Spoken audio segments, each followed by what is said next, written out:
Hello dear viewers, and welcome back to our channel where we keep you plugged into the ever-fascinating world of the British royal family, a realm of grandeur, secrets, unexpected turns, and yes, very human moments beneath all that glittering protocol. Today, we have quite the double feature, one story that beams with diplomatic spectacle and promise, and another that pulls us right back into the shadows of a scandal that simply refuses to fade. Together, they paint a striking portrait of where the monarchy stands right now, balancing statecraft on the global stage while still tiptoeing around old wounds that continue to throb behind palace walls. If you enjoy staying up to date on these gripping royal chronicles, please take a quick moment to tap that like button. It really does help us reach more fellow royal watchers like yourself. And if you haven't already, make sure you subscribe and hit that notification bell so you never miss one of our deep dives into the world of Windsor. Thank you for your support, truly, it means the world. Alright, let's dive into the heart of this royal swirl. Earlier this week, Buckingham Palace dropped a statement that managed to set off fireworks in two very different corners of the press.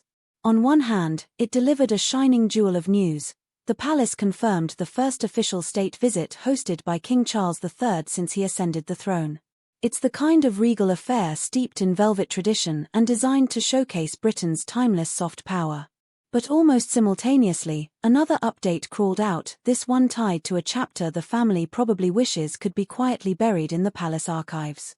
It was a significant legal development about Prince Andrew, the king's younger brother, whose name has become entangled with notoriety and disgrace. Let's start with the sparkling headline.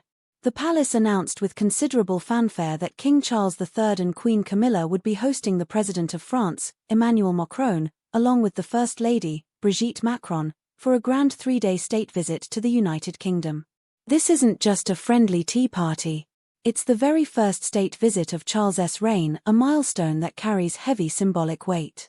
The monarchy has long used such occasions to reinforce Britain's stature on the global stage, and for Charles, it's also an important opportunity to plant his personal imprint on international relations.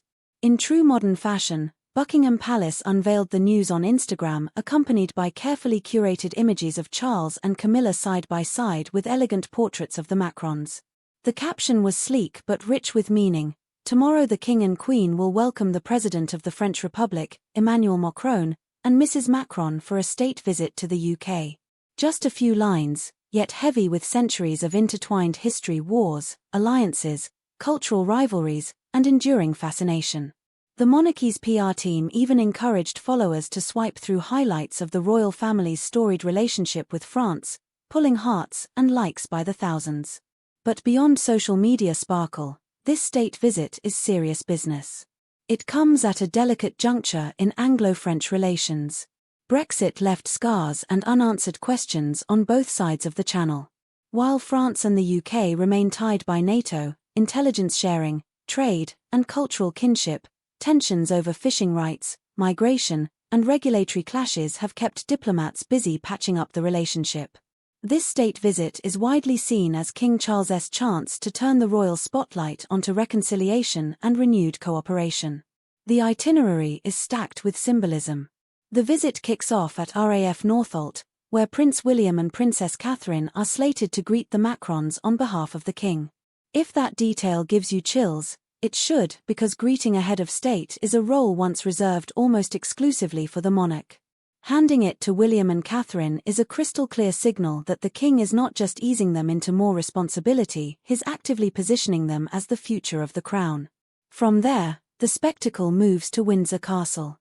On July 9, King Charles and Queen Camilla will formally welcome the French President and First Lady at the historic fortress that has seen everything from medieval sieges to post-war galas.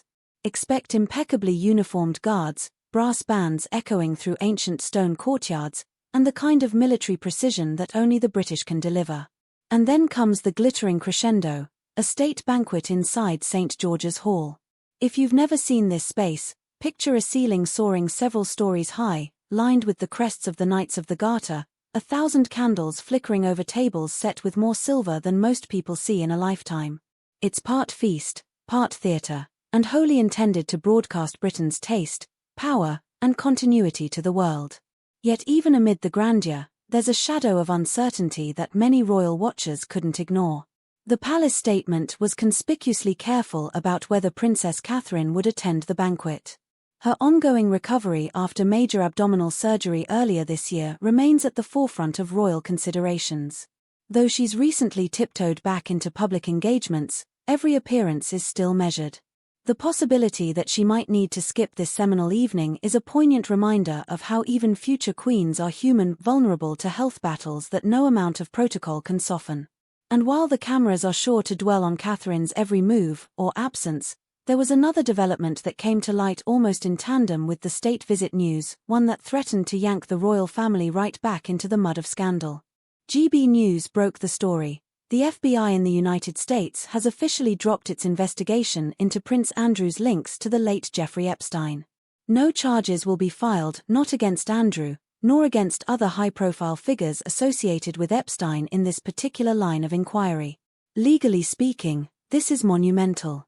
It means that for this specific federal investigation, Prince Andrew is in the clear.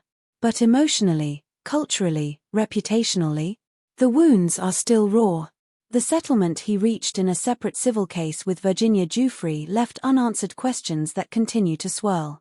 For many, no amount of dropped charges will erase the image of a prince who once kept the company of a convicted sex offender. The timing of these two announcements, the luminous state visit alongside the grim coda of Andrew's saga, felt almost cinematic. A monarchy striving to project unity and prestige on the global stage while still wrestling with personal embarrassments that no gilded ballroom can entirely overshadow. Behind palace doors, this juxtaposition must feel especially sharp for King Charles. On one hand, he's embracing his destiny as a statesman king, forging friendships with France and overseeing the next generation stepping into the international spotlight. On the other, he's still quietly managing the fallout from his brother's choices, ensuring that even as Andrew lives out of the direct glare of royal duty, the family name doesn't tumble any further into disgrace. What does it all add up to? A royal family still very much a tapestry of public glory and private trials. Even as the cameras fix on the Macrons being welcomed at Windsor, on Catherine's possible return to the most glittering of stages, there's an unspoken tension about what tomorrow's headlines might dredge back up.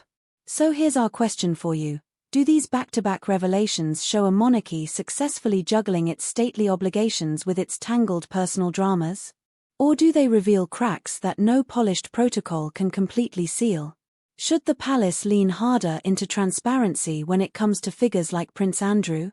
And how do you feel seeing William and Catherine increasingly shoulder the future, even with Catherine's health still on the mend? Let us know in the comments. We absolutely love hearing your thoughtful takes. And if this deep dive into royal statecraft, scandal, and everything in between struck a chord, please give it a thumbs up, subscribe, and ring that bell. Because as long as there's a House of Windsor, there will be stories that stun, inspire, and sometimes deeply trouble us all. Thank you so much for watching. We'll be back very soon with more of the latest, because the world of royalty never truly sleeps.